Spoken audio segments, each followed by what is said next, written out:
13 ka mga tao din usa minor de edad ang nasikop sa checkpoint ganinang kadlawon usa kanila nakuhaan og kapin 200 ka pakete sa ginawang shabu. Si Chona Carion sa report. Gisugdan ang checkpoint alas 12 sa tungang gabi hangtod alas 2:30 sa kadlawon sa Maydan A. Soriano, Barangay Sentro sa Mandawi City.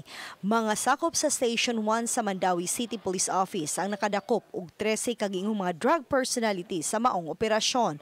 Usa sa dinakpan nga si Carlito Hamile, 30 anyos, taga Barangay Inayawan, Cebu City, nasakmitan og 200 ka mga pakete nga shabu ug 2 ka bulto nga gituwang shabu.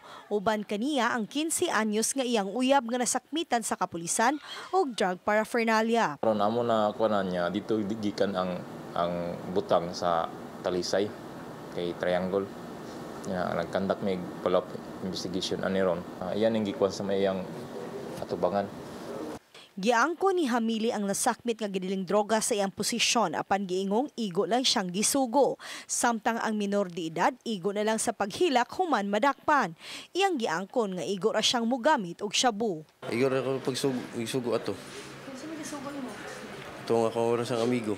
Wala jud ko ga-expect nga magdadyo na siya. Nya pag kuan na mo ana siya nga kaning wala mo ka helmet siya nga okay ra na oy mo kuan lang tawag ka lagianan gogi matula ko ga-expect nga gadadyo na siya.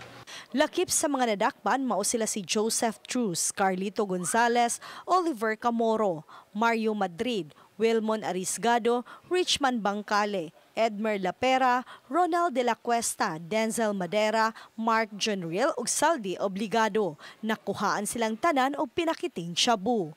Naiupat diya nga nakuhaan na mo og marijuana. Ang uban na paraphernalia o ang uban posisyon. Chona Carion, Balitang Bisdak.